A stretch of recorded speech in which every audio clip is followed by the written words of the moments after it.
Friends, இன்றைக்கி சாந்தி சமையலில் அரைக்கீரை கடையலும் பட்டாணி காலிஃப்ளவர் உருளைக்கிழங்கு வறுவலும்.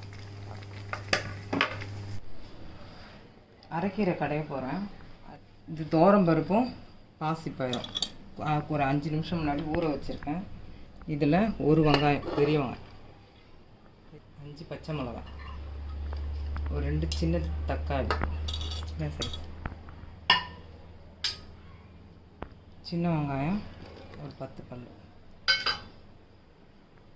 பூண்டு போட்டு தண்ணி ஊற்றிக்கணும்.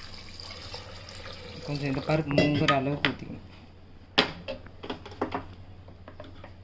கேஸ் பண்ணி வச்சுக்கிறேன். இதெல்லாம் அரைக்கீரை தான். இதுதான் அரைக்கீரை. இதை நல்லா க்ளீன் பண்ணி வச்சுருக்கேன். இதை அலசி நல்லா தண்ணி ஊற்றி, ஒரு தண்ணிக்கு 2 தண்ணி ஊற்றி அலசி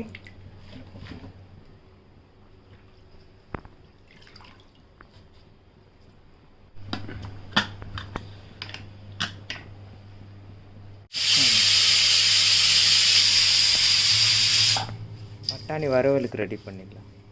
எண்ணெய் போட்டு கடுகு போட்டு பொரியட்டும். கரம் மசாலா, வெங்காயம்,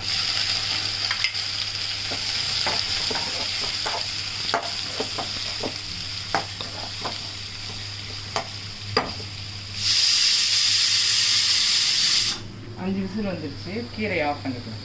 இது பட்டாணி உருளைக்கிழங்கு போட்டு மசாலா மாதிரி விட்டோம். பட்டாணி வேக வச்சு வச்சுருக்கிறேன். உருளைக்கிழங்கு காலிஃப்ளவர் எல்லாம் போட்டு மசாலா ஆக்கிப்பார்.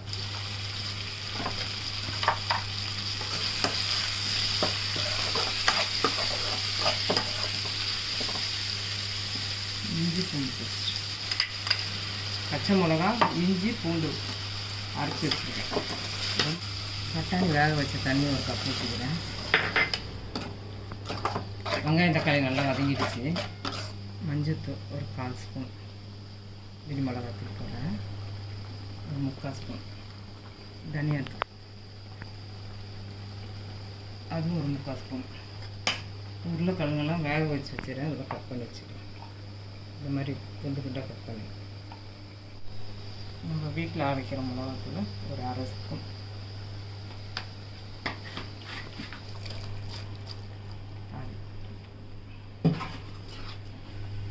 டைமில் இந்த மசாலாவுக்கு தேவையான கல் சுடு தண்ணியில் போட்டு வேக வச்சு வச்சுருக்கேன். காலிஃப்ளவர் அதை போட்டுக்கிறேன்.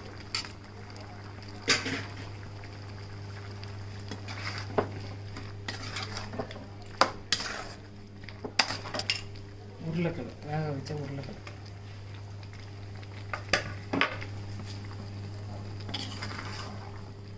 சரி தரணும்.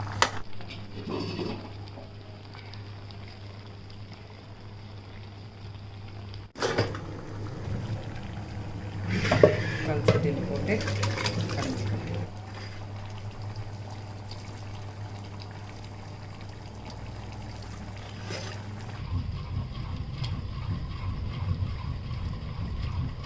கீரை தாளிக்கிறதுக்கு மண் சட்டி வச்சுக்கிறேன். எண்ணெய் கம்மியாக இருந்தால் போதும். இது கொத்தமல்லி போட்டு ஆஃப் பண்ணிடுவேன்.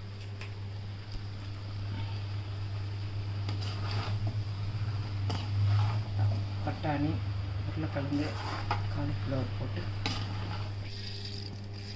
கடுகு ஒரு ஸ்பூன்,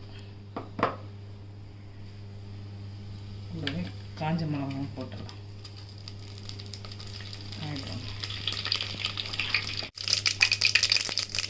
முழு பூண்டு தட்டினது,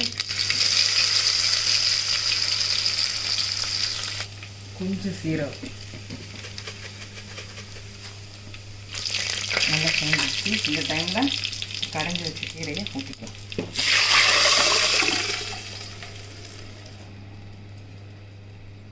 கொதிச்சிருச்சு. இறக்கும் போது ஒரு ஸ்பூன் நெய் ஊற்றி ஆஃப் பண்ணிக்கலாம். நல்லா கீரை, சூடான சாதம்,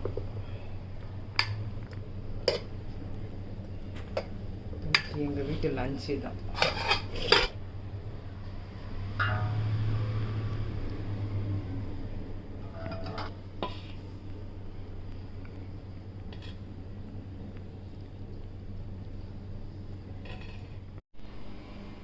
இந்த மாதிரி கீரை சாதம் செஞ்சு இந்த பட்டாணி உருளைக்கிழங்கோடு வச்சு சாப்பிடுங்க.